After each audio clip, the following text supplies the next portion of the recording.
Ya, oke, mari kita sambung lagi kelanjutan dari novel Gunung Hua. Di sisi lain, Chung Myun yang sedang termenung dikejutkan karena seseorang memanggil namanya. Chung Myun, Chung Myun. Ternyata itu adalah Baekjun. Karena terlalu fokus memikirkan beberapa hal terkait Gunung Hua, Chung Myun sampai tidak menyadari jika Baekjun sedang memanggilnya. Lalu ia pun berkata, "Apa yang sedang kau lakukan? Aku dari tadi memanggilmu. Apakah kau tidak mendengarnya?" Dan Chung Myun pun menjawab, "Oh maaf, aku sedang memikirkan sesuatu." Lalu Baekjun kembali berkata, "Cepat turun, pimpinan sekte memanggilmu." Dan Chung Myun pun langsung menghadap kepada Hyun Jong. Saat itulah Hyun Jong memerintahkan Chung Myun untuk turun ke Eunha. Karena reputasi Gunung Hua sedang membaik, tidak elok jika ia mengirimkan penatua ataupun murid kelas 1. Oleh sebab itulah Hyun Jong awalnya ingin mengirimkan Baekjun. Tapi karena Baekjun sedang sibuk melatih murid-murid, jadi mau tidak mau ia pun mengirimkan Chung Myun. Awalnya Chung Myun tidak terlalu suka dengan perintah tersebut. Tapi saat Hyun Jong berkata, "Kau juga boleh membeli alkohol," Chung Myun pun langsung menanggapinya dengan senang. "Jadi bisakah aku pergi sekarang?" Ada beberapa perintah yang disampaikan kepada Chung Myun. Pertama, untuk mengunjungi pedagang Eunha, dan selanjutnya mampir ke serikat pengemis untuk mendapatkan beberapa informasi. Tentu saja itu adalah hal yang harus ia lakukan. Setelah nama Gunung Hua kembali bergema, mau tidak mau ia harus lebih efektif untuk memberikan ataupun meminta informasi kepada serikat pengemis. Itu semua demi perkembangan Gunung Hua yang lebih besar. Apalagi saat ini seluruh pengemis yang ada di Eunha sudah berada di bawah telapak kaki Chung Myun. Mau itu Hong Dae sebagai pimpinannya atau anak buahnya. Chung Myun pun mulai berjalan dan menuruni gunung. Saat itulah Baekjun bertanya, "Chung Myun, kemana kau akan pergi?" Dan Chung Myun pun menjawab, "Pimpinan sekte memerintahkanku untuk pergi ke Eunha. Aku akan segera kembali, jadi jangan buat masalah." Mendengar hal tersebut, Baekjun nampak kesal. Ia pun berkata, "Seharusnya aku yang mengatakan hal tersebut." Dan beberapa saat kemudian Jogul pun bertanya kepada Baekjun kemana Chung Myun pergi, dan Baekjun pun menjawabnya. Lalu Jogul menanggapinya, "Apakah tidak masalah membiarkannya pergi?" Lalu Baekjun pun menanggapinya, "Bukankah sudah biasa? Kurang lebih Chung Myun akan pergi selama 2 hari. Mereka mengira jika Chung Myun akan membuat masalah. Padahal Gunung Hua lah yang akan mendapatkan masalah saat kepergian Chung Myun."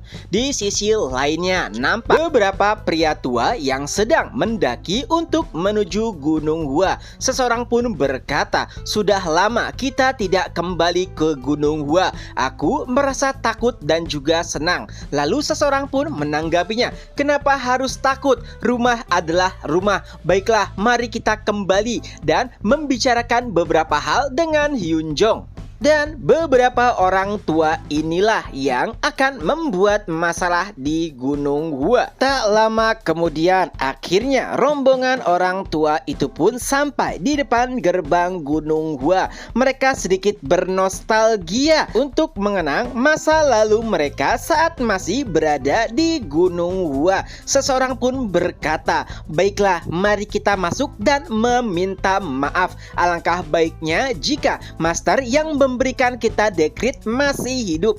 Tapi saat melihat gerbang Gunung Hua, mereka nampak sangat terkejut. Apakah ini gerbang baru? Melihat ketenaran Gunung Hua yang baru-baru ini naik sebetulnya adalah hal yang wajar untuk melakukan dekorasi. Tapi saat mereka memasuki gerbang, semuanya lebih terkejut lagi. Dahulu saat mereka meninggalkan Gunung Hua, hanya ada bangunan usang dan beberapa di antara bangunan tersebut bahkan hampir rubuh. Tapi saat mereka memasuki gerbang, semuanya nampak beda. Semuanya baru, bahkan terlihat sangat mahal. Mereka bahkan sempat berpikir berapa banyak uang yang dimiliki Gunung Hua saat ini. Tapi tak lama kemudian terlihatlah seorang murid mengenakan pakaian hitam yang keluar dari salah satu gedung. Ia nampak sangat jengkel karena mendengar suara ribut-ribut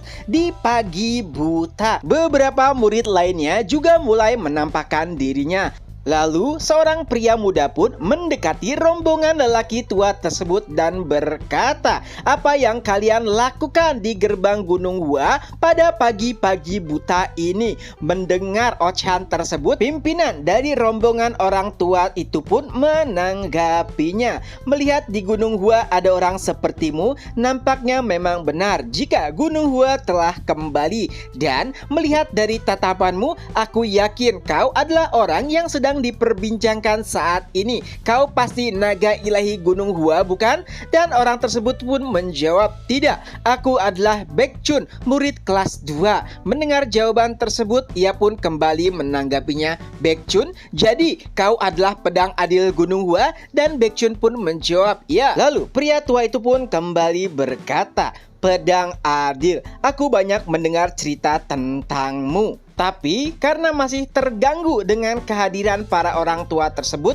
Baekchun kembali berkata, "Jadi sebenarnya siapa kalian dan apa yang kalian lakukan pada pagi-pagi buta ini di Gunung Hua?" Dan seseorang pun berkata, "Agak sulit untuk menjelaskannya. Jadi bisakah kau memanggil Hyunjong?" Mendengar kata-kata tersebut tentu saja membuat Baekchun jengkel. Bagaimana bisa seseorang memanggil nama pimpinan sektenya dengan nada santai dan tanpa penghormatan sedikit pun. Lalu Baekchun pun kembali berkata, "Jika kau ingin bertemu dengan pimpinan sekte, maka tunjukkan identitas kalian. Peraturan di Gunung Hua mengatakan jika seseorang tidak bisa menemui pimpinan sekte tanpa memberitahukan identitas mereka."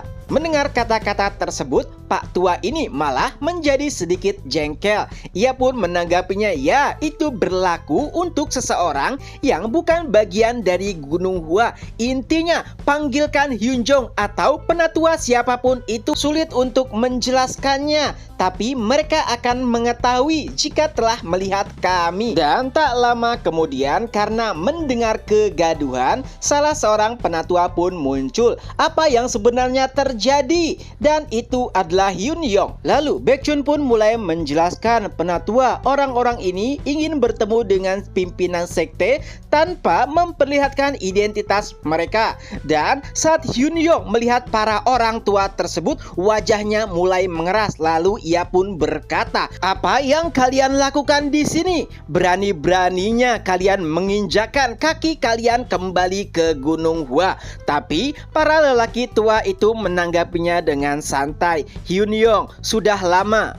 Lalu mereka pun sedikit menjelaskan bahwa kembalinya mereka hanya karena kangen dengan Gunung Hua. Mendengar omong kosong tersebut, Hyunjong nampak kesal. Ia pun kembali berkata, "Berani-beraninya kalian mengatakan jika Gunung Hua adalah rumah kalian. Cepat pergi dari sini. Aku tidak akan membiarkan hal-hal yang kau inginkan terjadi selama aku masih ada di Gunung Hua." Ia bahkan berkata kepada murid-murid untuk mengusir para orang tua tersebut dan menaburi garam di sekitaran mereka. Murid-murid yang sebelumnya berlatih bahkan mulai berhenti saat mendengar keributan tersebut. Mereka mulai bertanya-tanya, apa yang sebenarnya terjadi? Kenapa penatua Hyunjong nampak sangat marah? Mendengar kemarahan Hyunjong, orang tua itu pun berkata, "Hyunjong, kau tidak berhak untuk memutuskan hal tersebut. Cepat panggil Hyunjong. Jika ia menyuruhku untuk pergi, maka aku akan meninggalkan Gunung Hua." Dan saat itulah seseorang mulai menampakkan dirinya, dan ternyata itu adalah pimpinan sekte. Melihat para orang tua tersebut, Hyunjong malah mulai membungkukkan dirinya dan berkata, "Senior." Mendengar kata-kata tersebut, Hyunjong nampak marah. Ia pun berkata, "Pimpinan sekte, kenapa kau memanggil mereka dengan kata-kata senior? Para pengkhianat ini sudah meninggalkan Gunung Hua. Mereka tidak memiliki hubungan lagi dengan kita. Jadi jangan memanggil mereka dengan kata-kata senior. Mereka tidak layak mendapatkan hal tersebut." Tapi sayangnya karena Hyunjong terlalu lembut, ia tidak bisa melakukan hal tersebut. Bahkan ia juga menyuruh menyuruh mereka untuk masuk. Salah satu dari orang tua tersebut bernama Hyun Tang yang merupakan senior Hyun Jong. Jika saja Hyun Tang tidak meninggalkan Gunung Hua, maka ialah yang akan menjadi pimpinan sekte, bukannya dirinya. Setelah dipersilakan masuk, Hyun Tang dan beberapa orang tua lainnya pun mulai menuju kamar Hyun Jong. Walaupun Hyun Yong menolak hal tersebut, tapi sangat sulit baginya untuk membantah perkataan Hyun Jong. Di sisi lain, para murid masih bingung dengan apa yang terjadi. Seseorang pun berkata, sebenarnya ada apa ini? Lalu Baekhyun pun menjelaskan, melihat pimpinan sekte menyebut mereka dengan kata senior, pasti mereka merupakan murid Gunung Hua yang dulu meninggalkan sekte. Lalu Baekhyun pun memerintahkan Baeksang untuk mengawasi murid-murid dan agar tidak berkeliaran di sekitar ruangan pimpinan sekte. Pasti akan ada ombak yang akan menghantam Gunung Hua selama beberapa hari ke depan. Ketidakhadiran Chung Myun membuat Baekhyun dilema. Apakah itu sebuah berkah atau sebuah musibah? Dan dengan itu pula chapter pun berakhir. Nah, itulah kelanjutan dari novel Gunung Hua. Semoga terhibur. Ketemu lagi di next video. Bye bye.